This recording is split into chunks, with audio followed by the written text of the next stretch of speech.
Just get the miles in. Sometimes, I was thinking about this recently with running.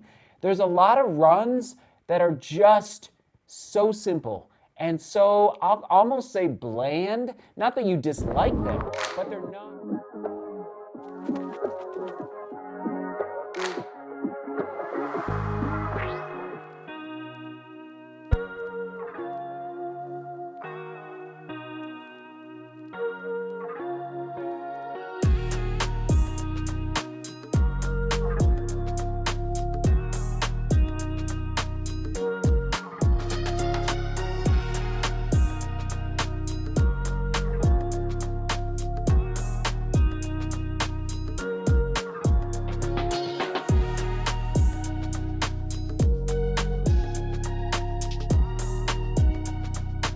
If I'm not mistaken, the Kawana, Kawana, from Hoka, has something to do with the beaches in Australia. Is there a beach in Australia called the Kawana? It sounds like a word that would come from Australia. So you let us know, everybody down under. Actually, let us know with your country flag down in the comments. Are you watching from Australia? And New Zealand, we'll throw you in as well. New Zealand, Australia, let us know in the comments.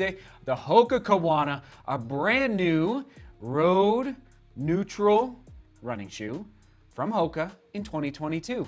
Kind of didn't expect this coming. All right, let's do the twist test right now just to make sure. Okay, yeah, a little not twisting as much, okay? It's a pretty stout there, all right? I'm putting a lot of force into it and it's barely twisting for the Hoka Kawana. All right, first of all though, who has been perplexed? Raise your hand. All right, you gotta raise your hand. Who's been always perplexed by the letters and the numbers on the side of Hoka running shoes? I'm talking about the S35 times 32, V712, W288. Have you always wondered what on earth do these numbers and letters mean? Here you go. I'm going to tell you right now. The S stands for the spring in the shoe. How far off the ground in millimeters does the toe are the toe in the heel section, okay? So what's that rocker geometry of this midsole? So this is a S35 by 32 for the Hoka Kawana. Just make note, Hokas have a signature rocker feel to them, hence why something like the Mach 4 has a difference of 14 millimeters from back to front. Okay, so just make note of that. And it's not the spring measurement, it's the curvature of the shoe is what I'm trying to say.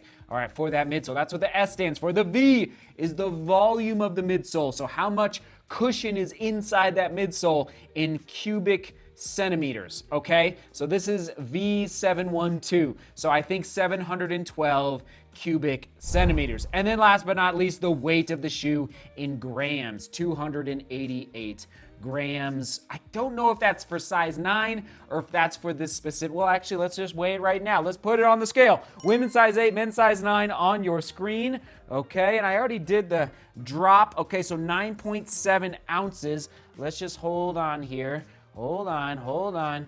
Patience. Okay, 276 grams. So, and what did this, okay. No, this is 288. So it must be men's size 9. There you go. Little history lesson on Hoka for you. Drop 5 millimeters, 30 in the heel, 25 in the forefoot. Okay, already did the weight.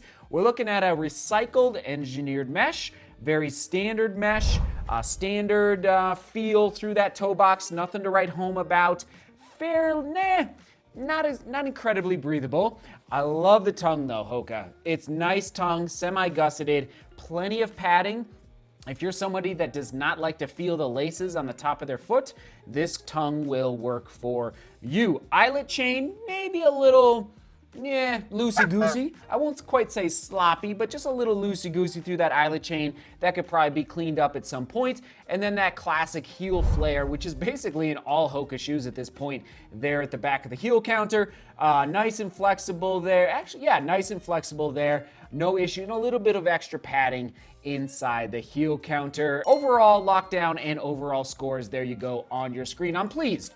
Now, I'm not like doing backflips, but I'm pleased with the upper overall. Now let's just do a quick thumb test. Yeah, nice and soft. Nice. That midsole is nice. It's a slightly updated CMEVA composition to reduce the weight. It's got a modified crash pad as well in the heel with a swallow tongue geometry. So I don't know what they're thinking. I'd like to hear more from Hoka as to why here at the back of the heel, what's going on with this flare at the back, why one side is protruding out a little bit further than the other. I guess they're probably just doing a lot of tests in the lab and figure that little extra rubber there, foam there at the back is helping with the balance of the shoe. Perhaps, that's my guess. All right, ride and energy, 6.5 and overall 7. Outsole, rubberized EVA, perfect. Oh, just perfect. Nice work there. Not too much rubber, just nailed it. Hoka has always been on my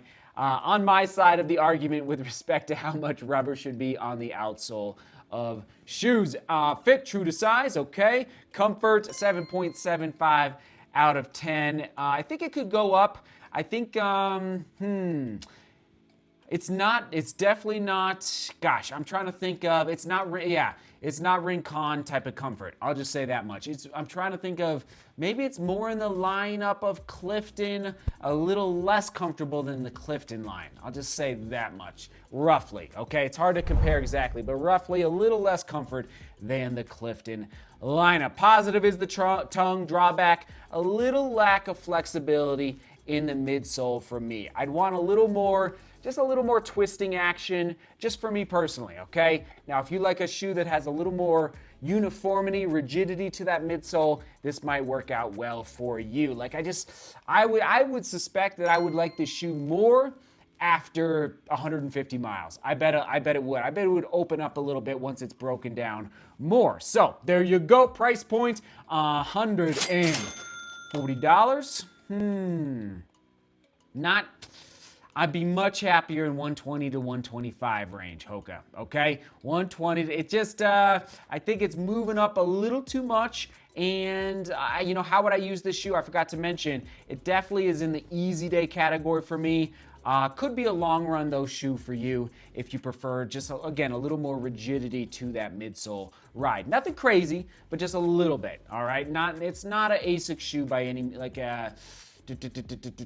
it's not like a gel Nimbus 24 feel in that heel especially. Anyway, it needs a little more breaking in for me. Other shoes to buy, Nike Pegasus 38, 86 Gel Nimbus Light 2, Hoka Clifton 8, all right, there's that Clifton line, and then the Brooks Ghost 13, I think is actually a pretty good comparison. If you like the Ghost lineup, you might like the Hoka Kawana. All right, there you have it. Shoe quick specs on your screen. Soak it in one more time. 30 and 25. Is that correct? 30 and 25? Yes, 30 and 25. Just making sure. 9.7 ounces in my size. Okay. Recycled engineered jacquard mesh. There you go. Full review score. I think we took it to over 60 miles. So I put it through the paces. I think we ended up a little over 7. All right, so kind of an average score, all right, for what I'll just say is what feels to me like an average shoe. And guess what? Average shoes are great. We can't have, just get the miles in. Sometimes, I was thinking about this recently with running. There's a lot of runs that are just so simple and so, I'll almost say bland. Not that you dislike them, but they're not running up a 14,000 foot mountain. They're not rocking 400-meter repeats on the track. There's so many runs that you just have to put the miles in. There's no other way to build that fitness, to build that aerobic engine, except to put the miles in. And I think maybe that's this shoe. Just put the miles in, nothing flashy, nothing too exciting through the ride of the Hoka Kawana. Comment of the day, question of the day. Actually, we're going to do, wow, you know what? It's really long, the comment of the day, I just realized. So we're going to put it in a title on the screen right now. All right, there you go. Soak it in. Might have to hit pause, maybe you have to hit rewind real quick. All right, it's a long comment of the day. See if we can't squeeze it on the screen for all of you. But the better part here is the question of the day. Where do you find meaning to life?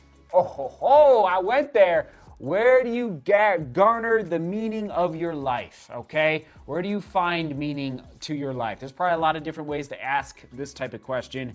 Where do you find meaning to your life? I look forward to just I'll just stop there. All right, just look forward to reading your answers. Onward and upward, we will toss it to the, you know what? We'll throw it to the last year's road matrix. Okay, last year's road running shoe matrix. The Hoka Kawana, it will end up in the, oh man. Will it be easy firm? I don't know. It might end up in the easy firm category, or maybe daily trainer. You know, that's probably better. Oh, it's gonna be interesting. We'll see. Hoka Kawana is, it'll end up in the matrix at some point, but there you go, there you go. All right, seek beauty, work hard, and love each other. See you tomorrow.